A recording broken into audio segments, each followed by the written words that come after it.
Rally with Trump? Some GOP candidates aren't thrilled about it.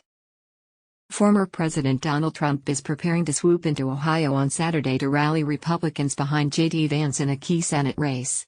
2 weeks ago, he did the same for Dr. Mehmet Oz in Pennsylvania. Neither candidate invited him. Instead, aides to the former president simply informed the Senate campaigns that he was coming. Never mind that Trump, while viewed heroically by many Republicans, remains widely disliked among crucial swing voters. The question of how to handle Trump has so bedeviled some Republican candidates for Senate that they have held private meetings about the best way to field the inevitable calls from his team, according to strategists familiar with the discussions. This awkward state of affairs reflects the contortions many Republican candidates are going through as they leave primary season behind and pivot to the general election, when Democrats are trying to bind them to the former president. In New Hampshire, Don Bolduc won the Republican Senate nomination Tuesday after a primary campaign in which he unequivocally repeated Trump's false claims of 2020 election fraud. Just 2 days later, he reversed himself, telling Fox News, "I want to be definitive on this. The election was not stolen." Some of Trump's chosen candidates, after pasting his likeness across campaign literature and trumpeting his seal of approval in television ads during the primaries, are now distancing themselves, backtracking from his positions or scrubbing their websites of his name. The moves reflect a complicated political calculus for Republican campaigns, which want to exploit the energy Trump elicits among his supporters, some of whom rarely show up to the polls unless it is to vote for him, without riling up the independent voters needed to win elections in battleground states. In North Carolina, Bo Hines, a Republican House candidate who won his primary in May after proudly highlighting support from Trump, has deleted the former president's name and image from his campaign site. A campaign official described the move as part of an overhaul of the website to prioritize issues that are important to general election voters. But Trump's endorsement remains prominent on Hines' social media accounts. Reached by phone, the 27-year-old candidate said he planned to attend a Trump rally in the state next week and then cut short the call. In Wisconsin, Tim Michels, the Republican nominee for governor, erased from his campaign homepage the fact that Trump had endorsed him, but then restored it after the change was reported, saying it had been a mistake.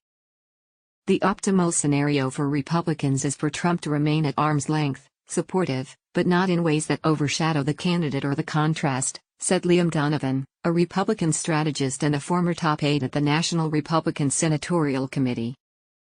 Donovan, as well as consultants and staff members working for Trump-backed Senate candidates, said the former president could be most helpful, if he chose, by providing support from his powerful fundraising machine. A big part of the problem is that these nominees emerge from messy fields where the party has been slow to unify, Donovan said. A big part of the problem is that these nominees emerge from messy fields where the party has been slow to unify. Taylor Budowich, a spokesperson for Trump, said in a statement that the former president's name and likeness was responsible for the unprecedented success of the GOP's small-dollar fundraising programs, and that he continued to name and likeness was responsible for the unprecedented success of the GOP's small-dollar fundraising programs. Budowich added his rallies, which serve as the most powerful political weapon in American politics, bring out new voters and invaluable media attention. But linking arms with the former president could create problems for candidates in close races.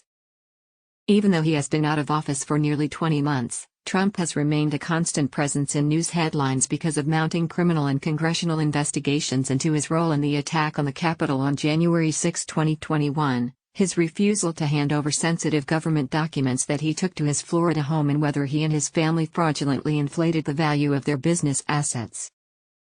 On Thursday, when asked about the possibility of his being indicted in the document inquiry, Trump told the conservative radio host that there would be problems in this country the likes of which perhaps we've never seen before. Polls suggest these controversies could be taking a toll. Among independent voters, 60% said they had an unfavorable view of Trump, compared with 37% who had a favorable view, according to a New York Times/Siena College poll released this week. President Joe Biden was also underwater among these key voters, but by a far smaller margin of 8 percentage points. Asked whether Trump had committed any serious federal crimes, 62% of independent voters said they believed he had, and 53% said he had threatened American democracy with his actions after the 2020 election.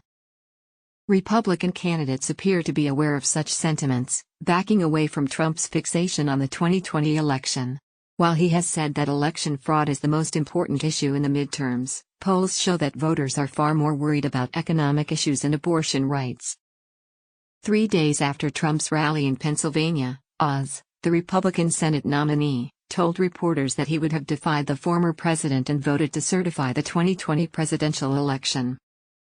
Oz, a former TV personality, leaned on Trump's endorsement to win a bitter primary. Since then, he has removed prominent mentions of the endorsement from his campaign website and has swapped out Trump-themed branding from his social media. Where, for instance, could a rally be held to energize the conservative base, while minimizing the damage among independents? When Trump's team called to say that the former president wanted to come back to Pennsylvania for a rally this month, Oz's campaign guided him to Wilkes-Barre in Luzerne County. The county was one of 3 that voted twice for Barack Obama and flipped to Trump in 2016. It was also the only one of those 3 counties that backed Trump again in 2020. The other 2, Erie and Northampton, supported Biden. Trump's rally in Ohio on Saturday will be his 3rd visit to the state since leaving office, more than any other state so far. He twice won Ohio, a longtime presidential battleground, by 8 percentage points. This year, his endorsement of Vance's Senate bid has been widely viewed as the clearest example of his enduring political influence. Vance, an author and a venture capitalist, was trailing in the polls before Trump backed him with just over 2 weeks left in the race. Vance won the crowded primary by nearly 10 points.